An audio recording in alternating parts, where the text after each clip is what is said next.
पीछे जाएगा। आपका क्रेज है बिग बॉस या रियलिटी शोज की? भी आया था और मैं बता देती हूँ, इस टाइम भी अभी आया है, मुझे 1-2 दिन पहले ही आया है। तो अभी मतलब चल रहा है कि देखते हैं करना है। आपका मन है पर्सनली? मतलब पहले था, अभी ये है कि सारी चीज़ें देखते हुए कि जैसे हमारी विचार मिल रहे हैं या नहीं मिल रहे हैं, मुझे क्या चाहिए, उनको क्या चाहिए, तो वो सारा डिस्कस होगा, उसके बाद फिर देखते हैं। क्योंकि लास्ट टाइम भी इन्हीं सब चीज़ों की वजह से रुका था और इस बार भी मतलब शो में जाने से पहले वो कुछ ऐसे आपसे बात करते हैं कि आपको शो में ऐसे रहना है? नहीं ऐसा कुछ नहीं हुआ था। विचार कैसे पता चलता है कि वो आपसे क्या एक्सपेक्ट कर रहे हैं आप उनसे, देखो सारी पेमेंट के अलावा? पेमेंट भी होती ही है, पेमेंट मतलब पेमेंट पे ही अटकती है बात लास्ट में? होती है और कुछ पर्सनल चीज़ों के ऊपर भी होता है जो हमें नहीं लगता कि हमें पब्लिक में वो अनाउंस करना है या उस चीज़ के ऊपर बोलना है। और जूम मीटिंग पे जब मेरी लास्ट टाइम बात हुई थी तो पूरा उन्होंने मेरा जर्नी पूछी थी, क्या क्या कैसे कैसे हुआ, सब सारी चीज़ें, और इससे रिलेटेड और वहाँ पर किस तरीके का क्या क्या रहेगा, कितने, क्योंकि देखो फैमिली से दूर हो ही जाता है और कितने महीने तक वो चलता है, 3-4 महीने आई गेस इतना चलता है, अगर आगे तक जाते हैं तो। हाँ आगे तक जाते हैं तो ये भी सही है।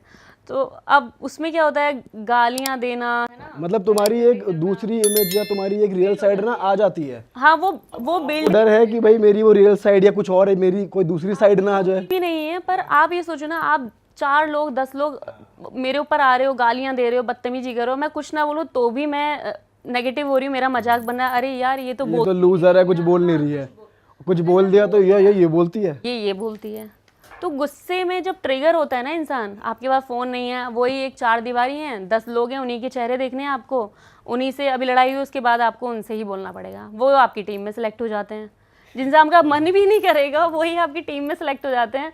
तो कहीं ना कहीं वो फ्रस्ट्रेशन ना निकलती है। करेक्ट। और जब वो बाहर निकल के आते हैं तो इतने डिप्रेशन में होते हैं वो लोग, अलग बहुत लोग हैं। एलविश भी मेरा फ्रेंड है, मतलब मैं जानती हूँ बहुत, 2017 से हम जानते हैं, और भी बहुत सारे, जो सहबाज गया वो भी मेरा फ्रेंड है।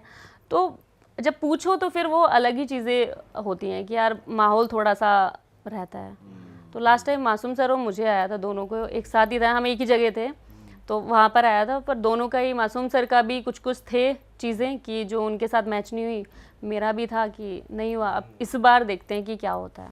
वैसा कोई आर्टिस्ट है आपके माइंड में कि मुझे इस आर्टिस्ट के साथ फ्यूचर में कोलैब करना है? आर्टिस्ट अभी पंजाब में बोल सकते हैं परमीश वर्मा जी, और बॉलीवुड में रणवीर सिंह का जी। परमीश भाई के बारे में? और मैं मतलब बॉलीवुड का तो इतना बड़ा देखो स्टार कास्ट है, उतना तो मैं सोच सकती हूँ बस, पर वो बॉलीवुड है और इतनी बड़ी बड़ी मूवीज़ वो कर रहे हैं, तो मैं तो अपने आप को उतना समझती ही नहीं हूँ कि इतना बड़ा वो हो पाएगा, बट ठीक है अगर होगा तो बहुत अच्छी बात है। और परमीश भाई के बारे में क्या पसंद है आपको, मतलब उनका म्यूजिक, पर्सनैलिटी, गाड़ियाँ, सारी चीज़ें, मतलब अच्छा है उनका। गाड़ी, मतलब मेरी बात भी हुई है परमीश से, और इस इंडस्ट्री में आने का मेन रीज़न था वो परमीश वर्मा ही थे शायद। अच्छा। हाँ, अरे हाँ ये तो लास्ट में निकल रही है बात। नहीं मतलब मॉडलिंग का जैसे मैंने बताया, मुझे कोई शौक ही नहीं था, फार्मासिस्ट थी और पढ़ाई चल रही थी, मास्टर्स चल रही थी, तो जो कॉलेज से कॉल आया था, मेरे कॉलेज में ही एक वो था ब्यूटी पेजेंट, तो उसमें परमीश वर्मा उसको जज करने वाले थे।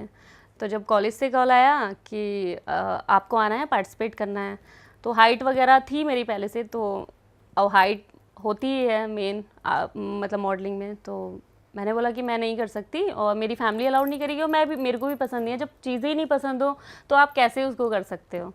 पर कॉलेज से जब 2-3 बार कॉल आया तो मुझे लगा चलो चले जाते हैं, ऐसा ना हो मार्क्स वगैरह कट कर दें या बैक बुक लगा दें, एक डर रहता है ना कि आपके एचओडी सर का कॉल आया, फिर डायरेक्टर भी कॉल कर रहे हैं।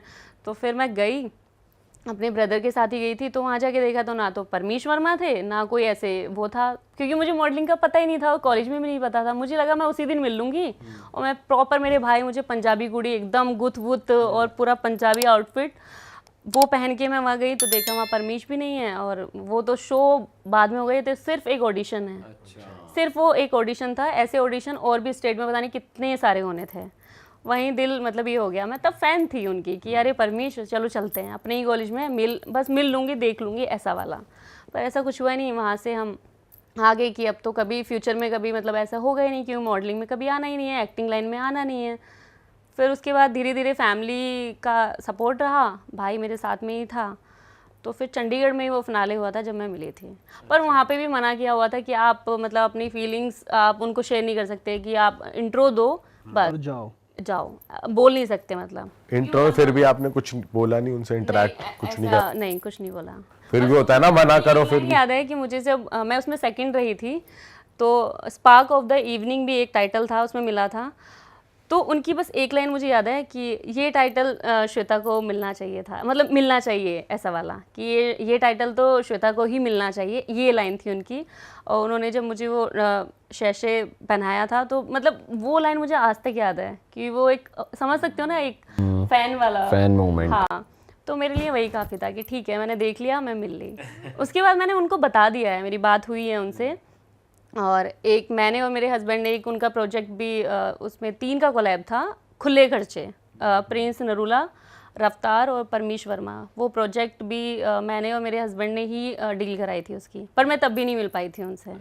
हाँ, मैं तब उस सेट पे गई थी वहाँ पर मैं मिल नहीं पाई थी, मैं आ गई थी, कुछ काम आ गया था, तो मुझे अर्जेंट में वहाँ से निकलना हुआ।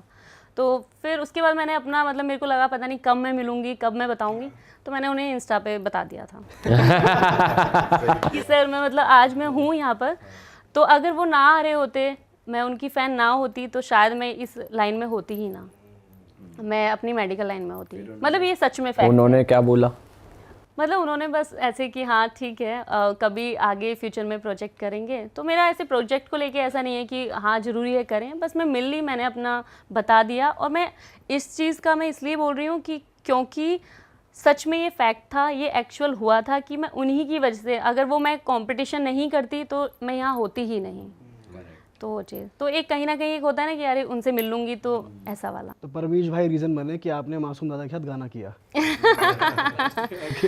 वो रीजन बने इस इंडस्ट्री में आने का, फिर आप यहाँ तक पहुँचे। हाँ, मतलब काम कर रही हूँ मैं, और जितना भी नेम फेम छोटा बड़ा जो भी है, तो किया है, बस ये काम, हार्डवर्क चल रहा है, मेहनत चल रही है। बिल्कुल ऐसी चलती रहे, और हम तो चाहते हैं आप और ज़्यादा अच्छे से हमारे कल्चर को, हमारी कंट्री को, अपनी फैमिली को और प्राउड कराओ, और अच्छा काम करो। और इसी अच्छे नोट पे हम ख़त्म करते हैं इस एपिसोड को। बहुत मज़ा आया आपसे बात करके, और आपने पूरे दिल से हर क्वेश्चन का आंसर दिया, उसके लिए धन्यवाद। उम्मीद है आपको मज़ा आया होगा। बिल्कुल बिल्कुल, बहुत अच्छा लगा। और आगे हम कभी कुछ टाइम बाद फिर से पॉडकास्ट करेंगे 100%। जब 2-3 कंट्रोवर्सी और हो जाएंगी ना, और बिग बॉस से जब आ जाओगे। चलो ठीक है, अब ये कंट्रोवर्सी तो तब पता चलेगी जब ये रिलीज होगा। अरे वाह, आपने ये वीडियो यहाँ तक देख ली भाई, तुमने हमारी मेहनत सफल कर दिया। तुम ही लोग हो असली रियल हिट। और अगर आपको बहुत मज़ा आ रहा है ऐसी क्लिप्स में, ऐसी वीडियोस में, तो फटाफट जाइए प्लेलिस्ट पे, बिंज वॉच कीजिए, सारी वीडियोस देख डालो और मौज काटो। That is it. हम मिलेंगे नए पॉडकास्ट में, नए क्लिप में। Till then bye bye, see you, take care, do subscribe.